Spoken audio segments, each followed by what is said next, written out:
Bonjour les amis, ça fait vraiment un grand plaisir lorsqu'on se promène dans une ville comme Bruxelles, d'arriver dans un coin de la rue et trouver là une bibliothèque appelée Bibliothèque Lumumba. Il faut écrire l'histoire de notre pays. Lumumba lui-même a recommandé que cette histoire soit écrite par des Congolais eux-mêmes.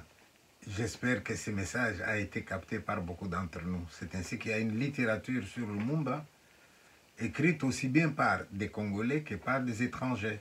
Même si c'est écrit par des étrangers, c'est toujours bien de commencer par là, en espérant que les compatriotes sont aussi en train d'écrire l'histoire du Congo.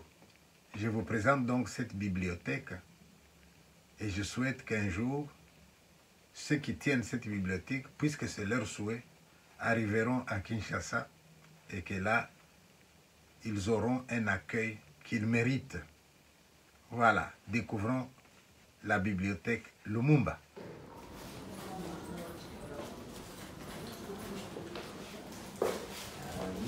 Dites-moi mon ami, où est-ce que nous sommes ici? Nous sommes ici à la bibliothèque Lumumba qui est ressuscitée pour 3 mois ici au coin de la rue Hanou, de la rue Longue-Vie. Donc l'ancien librairie Pépite Blues. Et avant, c'était aussi une très bonne librairie de Jean-Pierre, un anarchiste, qui avait aussi une très bonne section de littérature africaine aussi. Mais donc, dans 3 mois, on est ici, c'est galerie d'art et aussi expo de la bibliothèque qui va... donc on va faire... donc ça, c'est une partie des livres. On a 15 000 livres qu'on va trier un peu ici avant de l'envoyer à l'université d'Anvers, où ils vont faire l'inventaire professionnel de la bibliothèque. Et chercher un partenariat avec une université au Congo pour une filiale de la bibliothèque Lumumba au Congo. Je vous en suis très reconnaissant en tant que Congolais, parce que c'est notre patrimoine que vous contribuez à sauvegarder. Et j'ose espérer que les relations avec le Congo pourront être fructueuses. Vous avez de l'espoir? De l'espoir, on a toujours. Si on n'a plus l'espoir, il n'y a plus de vie, disons. Mais il faut être aussi réaliste. Donc, est-ce que le Congo est prêt vraiment pour une bibliothèque Lumumba, dédiée à la mémoire de Lumumba, et vraiment pour aussi un peu plus de justice encore, parce qu'il y a encore la justice qui manque quand même. Mais alors, imaginez que vous êtes devant le président de la République du Congo. Qu'est-ce que vous lui dites à travers moi? Donc ça, c'est Félix Tshisekedi.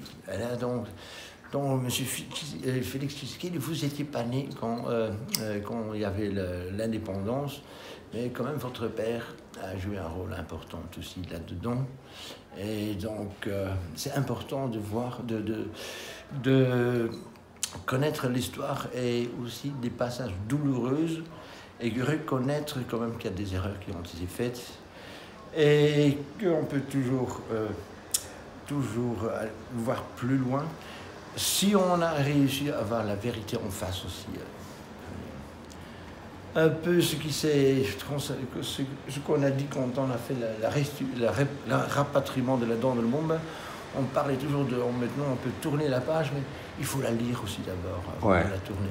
Et donc c'est un peu pour ça que la bibliothèque est ici. Tourner ne signifie pas oublier, hein? Non. On tourne la page, mais on la garde pour l'enseigner à nos enfants. Voilà. D'accord. Est-ce que vous êtes au courant du complot international contre le Congo, des gens qui veulent balkaniser le Congo? Qu'est-ce que vous en savez?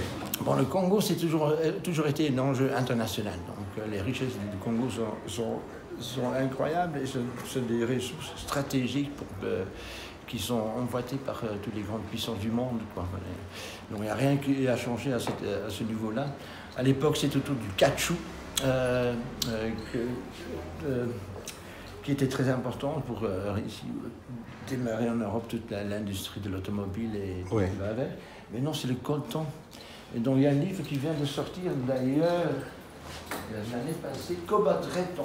On se rappelle le livre de Daniel Van Groenewegen, Caoutchouc rouge. Montrez le titre. Mais non, c'est Cobalt Red. Oui. How the blood of the Congo powers our lives. De quoi est-il question dedans? Donc là, il y a la question de l'exploitation du cobalt, dont il dit que c'est encore pire que l'exploitation du caoutchouc à l'époque de Léopold II. Et maintenant, c'est le cobalt qui tient Donc toute l'industrie électronique et maintenant aussi avec tout passé à l'électrique. Donc que le cobalt est une des ressources les plus importantes pour développer tout le monde électronique. Et donc, et là, ce qui est trop drôle aussi, maintenant, le Montbascuaire, à l'entrée de Porte-Namur, Oui. c'est devenu une drop zone pour trottinettes électriques. Oui. Donc, on a mis un poteau, puis on sait, drop zone, on a mis un carré, là c'est des trottinettes électriques qui n'ont plus de... qui doivent être rechargées. Oui. Elles sont maintenant déposées à la place Lumumba. Donc c'est très symbolique d'ailleurs. Et pour terminer, quel est votre souhait pour le peuple congolais? Là, tu as parlé tout à l'heure au président et le peuple congolais. Pour le peuple congolais, actuellement, c'est le peuple le plus pauvre, c'est le seul le plus riche.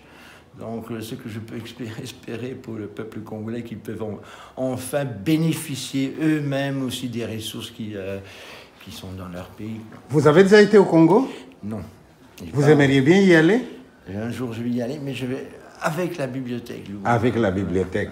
Comme ça sera une arrivée triomphale accueillie par, c'est pas moi, le ministre de la Culture, etc. Le ministre, s'il nous voit, eh bien, il doit vous remercier du travail. Moi, je vous remercie déjà en son nom. Et quand le moment viendra pour y aller, en tout cas, qu'il sache que voilà, vous méritez d'être très bien accueilli. Vous pouvez vous présenter maintenant votre nom? Donc, moi, c'est Philippe Buck. Donc, je suis arrivé en 2005 à Matongé. Donc, c'est 20 ans, Bibliothèque Lumumba, qu'on boucle un peu ici. Et donc, maintenant, c'est vraiment la recherche d'un partenariat au Congo pour avoir une filiale de la Bibliothèque Lumumba au Congo, mais en collaboration avec l'Université d'Anvers, où j'ai étudié il y a 40 ans entre-temps. Entre nous, c'est un secret. J'ai l'impression qu'on est en train de vous chasser, vous les Congolais, les amis du Congo, on est en train de vous chasser petit à petit de Matongé. Oui, Matongé, c'est entre l'Europe, la place de Luxembourg et Louise. Et donc là, c'est en train peu à peu à disparaître. Voilà. Mais on est toujours là, on va accompagner la disparition de Matongé. On fait les irréductibles. Voilà. Je vous remercie, monsieur. Mon plaisir. Au revoir.